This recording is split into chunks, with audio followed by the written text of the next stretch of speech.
Good evening guys. हम study करेंगे आज comparative study of public administration.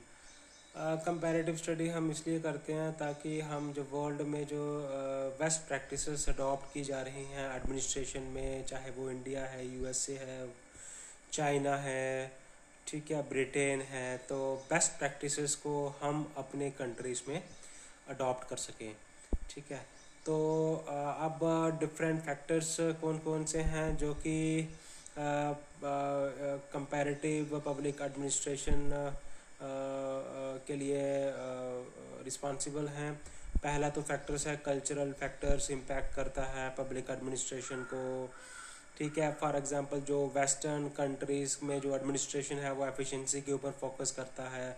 जो एशियन कंट्रीज़ में जो एडमिनिस्ट्रेशन है वो बेसिकली फोकस करता है हिरार्किकल सिस्टम के ऊपर। वेस्टर्न दूसरा फैक्टर्स आता है सोशल फैक्टर्स।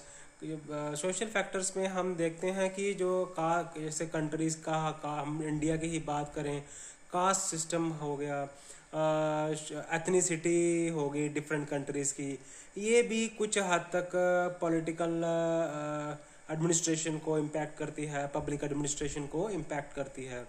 यहाँ पे आपको पता है कास्ट बेस्ड पॉलिटिक्स इंडिया में कितनी कॉमन है। ठीक है, देन अब ये आगे फैक्टर्स, देन अब एवोल्यूशन हम कर देखें इसका, एडमिनिस्ट्रेशन का किस तरह से हुआ। सबसे पहले तो एडमिनिस्ट्रेशन में फोकस किया जाता था स्टेबिलिटी के ऊपर, लॉ एंड ऑर्डर पे फोकस करते थे, तो हिरार्किकल सिस्टम था, स्ट्रिक्ट हिरार्किकल सिस्टम था। धीरे धीरे क्या हुआ, फिर अगला फेस आया जिसमें बिहेवियर को, एडमिनिस्ट्रेटिव बिहेवियर को स्टडी करा जाने लगा। ह्यूमन रिलेशन के ऊपर फोकस करा जाने लगा कि किस तरह से interpersonal relation, public employer employee relation, किस तरह से ऑर्गेनाइजेशन की हिरार्किकल सिस्टम या ऑर्गेनाइजेशन का जो प्रोडक्टिविटी है, एफिशिएंसी है, इफेक्टिवनेस है, किस तरह से इम्पैक्ट होती हैं, इसको स्टडी करने लगे। अब धीरे धीरे हम किस तरफ, पहले सेंट्रलाइज्ड हायरार्किकल सिस्टम था, अब धीरे धीरे जो है डिसेंट्रलाइज्ड एडमिनिस्ट्रेशन के ऊपर फोकस किया जा रहा है, पार्टिसिपेटरी मैनेजमेंट के ऊपर फोकस किया जा रहा है, पार्टिसिपेटरी एडमिनिस्ट्रेशन के ऊपर फोकस किया जा रहा है। मींस कस्टमर फीडबैक के ऊपर एक बहुत ही क्रिटिकल फैक्टर है जो कि एडमिनिस्ट्रेशन को इम्पैक्ट करता है। और दूसरा एडमिनिस्ट्रेटिव रिफॉर्म्स कैरी आउट करना है, अलग अलग कंट्रीज़ के बेस्ट प्रैक्टिसेस को अडॉप्ट करना है। अब इनको, इन सब चीज़ों को, एडमिनिस्ट्रेटिव रिफॉर्म्स की बात कर लें तो एडमिनिस्ट्रेटिव रिफॉर्म्स जो है वो अब क्या चैलेंजेस हैं उसमें। चैलेंजेस एक तो ये है कि चैलेंजेस एक तो ये आता है कि जो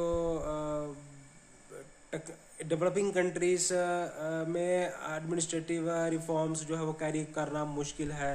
अब जैसे फॉर एग्जांपल सिंगापुर हैं या फिर यूएई हैं, ये इनकी एडमिनिस्ट्रेटिव जो है वो एआई ड्रिवन एडमिनिस्ट्रेशन सिस्टम है इनका।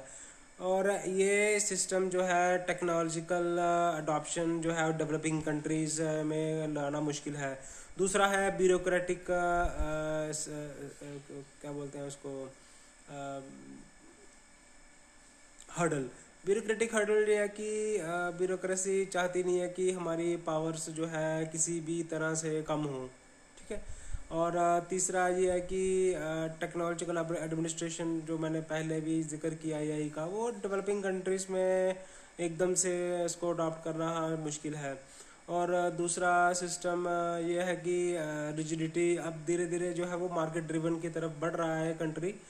और ये आगे चैलेंजेस अब देखते हैं डिफरेंट कंपैरेटिव, जब पब्लिक एडमिनिस्ट्रेशन करते हैं हम डिफरेंट कंट्रीज़ का, तो हम पहले ब्रिटेन का मॉडल लेते हैं, इंडिया का मॉडल कंपैरिजन करते हैं। ब्रिटेन में क्या है, पार्लियामेंट्री सिस्टम ऑफ गवर्नमेंट है इंडिया की तरह। जैसे ही ब्रिटेन में जो ब्यूरोक्रेसी है वो इंडिपेंडेंट है पॉलिटिकल सिस्टम से। इंडिया में भी ब्यूरोक्रेसी इंडिपेंडेंट है पॉलिटिकल सिस्टम में, लेकिन आईएएस ऑफिसर्स जो है वो वर्क करते हैं under the control of elected representative. अब इंडिपेंडेंस आप बोलेंगे इंडिपेंडेंट कैसे, इंडिपेंडेंट इस तरह से है जहाँ पे परमानेंट ब्यूरोक्रेसी है। यहाँ पे परमानेंट ब्यूरोक्रेसी है। लेकिन अब यूएसए में देखें तो वहाँ पे जो है ब्यूरोक्रेसी जो है वो डिपेंडेंट है पॉलिटिकल सिस्टम पे। गवर्नमेंट जैसे ही चेंज होती है तो ब्यूरोक्रेसी भी वहाँ पे चेंज हो जाती है। तो ये फ़र्क है यूएसए और इंडिया या फिर ब्रिटेन की पब्लिक एडमिनिस्ट्रेशन में, ठीक है। अब चाइना की बात करें, चाइना में कम्युनिस्ट पार्टी जो है चाइना की वो ब्यूरोक्रेसी को इम्पैक्ट करती है। ब्यूरोक्रेसी जो वो डिपेंड करती है पार्टी के ऊपर, तो उनका जो है वो important, communist party important role play करती है एडमिनिस्ट्रेशन में, ठीक है। अब हर्डल्स भी डिस्कस कर दिया मैंने, हर्डल्स क्या क्या हैं, ठीक है। ब्यूरोक्रेटिक हर्डल है इसमें, टेक्नोलॉजी एडवांस नहीं है डेवलपिंग कंट्रीज में, ठीक है। और दूसरा हमने कंपैरेटिव भी स्टडी किया पब्लिक एडमिनिस्ट्रेशन। अब इतना इजी नहीं होता बेस्ट प्रैक्टिस को, क्योंकि रिजिडिटी की वजह से बेस्ट प्रैक्टिस को तुरंत से अडॉप्ट करना मुश्किल होता है।